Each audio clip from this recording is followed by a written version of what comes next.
Let's shift our attention, though, to this heat. Kolohe Andino up against Michel Bourez. Plenty of battles between these two in the past. And Andino trying to get started. Strider, your thoughts on this matchup? You know, these two surfers, it's going to be interesting to watch. You know, they're both really strong surfers, you know, fit as fiddles. But I think the speed of surfing is going to be something we're going to be getting to watch out of these two. Michel Bourez has been patient, but he's going to pull the trigger now. Gets to his feet. Has to make the most of this section. He certainly does that. Drawing that board right around, up into the lip once again. This guy is on at the moment. Travelling with his young family down here to Victoria. And looking very at home at the moment on the Bell's Bowl. Big cutback to finish this one off. Beautiful rebound. And that was an extremely well-surfed wave. Unique lines on the inside sections. We did hear that. So that was a very unique line. I didn't see it coming. I was like, oh man, he missed it. And then sure enough, loads up and actually has a big backside hook. He executed that with a unique line. I love it. And then those turns on the outside, he almost stumbles here. You can see, he got to his feet. Not a ton of speed, but look at the gouge he does. He just lays into that one. But again, board back the opposite direction 2 times. Oh. And those were strong. This inside section, you're like, okay, what's going to happen here? It backs off on him, but the read is perfect. He's like, I don't like that, so I'm going to go all the way around. And look at this. Hammers it on the backside. Really steepened up, too, that closeout section. Look at this turn. Doesn't have a ton of speed, but that little adjustment as he's coming up the face gets a little extra verticalness, and then whoop, all the way back with that nose pointed back towards the point. Ton of speed out of this next section, and look at where he picks the line. Drives through it, that board all the way 90 degrees in the lip. These were 2 very dynamic turns. Looking switched on early here.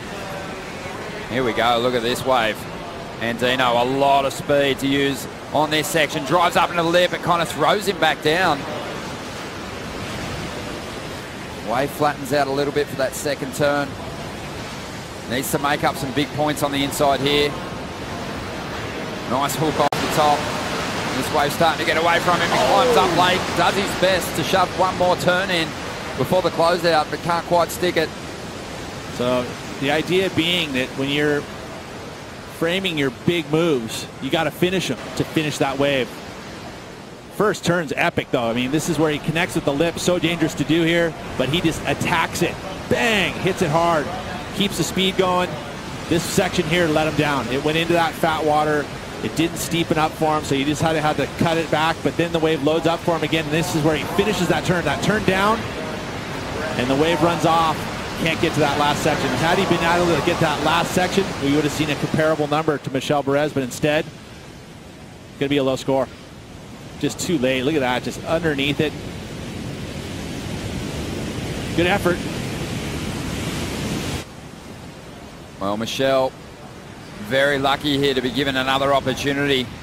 He'll be thanking the Bell's Bowl, and he's not going to waste it on that first section. Really critical. Goes to one of those big roundhouse cutbacks again, and the connection on the rebound is so clean. So surfing on edge, but not making any mistakes at the moment. A well-paced wave with a solid finishing turn. He can turn this into a good number, but he gets it wrong. I like that outside read, though. Kolohe Andino, he had a 5.83 for his wave peak. Look at this wave. Again, nice and smooth. Carves off the lip to carry all that speed and then drives the cutback again. He is the one surfer that I've seen come all the way back and go back up into the lip. That roundhouse cutback, it really scores well when you're able to do that. It's one thing to cut it back, it's another to actually connect with the lip on the backhand. I mean, this would have been probably a better score than a 7-1-7 had he connected with and finished that last move. But God, Michel looks so good. I mean, he looks like he could be ringing a bell at the end of this. Here's the opportunity Kolohe needed with just under 11 minutes to go. Let's see what kind of surfing he can get done. First goal is to lay down plenty of speed, and then he hammers the section. Going to that layback, smooth float over the top there. Not a lot of points in it, but really adds to the flow as he brings this one through to the inside. Needs a big finish here. Attacks it once again. That'll be his best ride, and he'll be back in the heat. Just over 10 minutes to go now. Well, I didn't need much to take the lead, so he'll probably do that. He would say that the 3.35 that he needs that's way better. Kolohe picking up the next wave, and there is a wave on the outside that he didn't end up catching as well. As you watch the layback carve down that section again, he needed to do that because he wanted to get back to that open face, and the flow that he carries through that whitewater climb was pretty good because he kept all the speed for this final move on the inside section. On the ratings, Kolohe, and it's all been on the back of solid starts.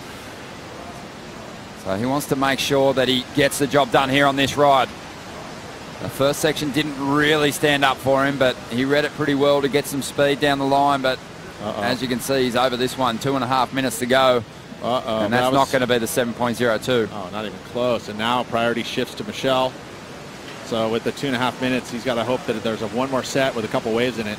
It seemed that way the entire heat. Let's see what he does on this little inside section here as he gets up.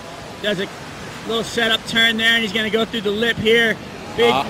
He's trying to whip it around out here, but you can see that the gusto is kind of gone. The winds are out of the sail at the moment for Kolohe Andino. Andino on the inside. He'll try and make magic on this insider. Let's see what he can do. He's got all those big moves he can call on. Beautiful surfing there. Nice tidy wrap, but even he knows that that's not going to take it into the sevens, and he's not going to be able to turn this one around now. He'll rely on Margaret River, an event where he's had some success before, made the final. So true. To turn his year around. Yeah, he can feel it. You can tell he's feeling it. Dino out of the contest. Michel Bourez strong though. He's moving on through. More big heats coming your way. Two goofy footers out there next. Owen Wright takes on Jesse Mendez, with Joe Tapel and Martin Potter stepping in for the call.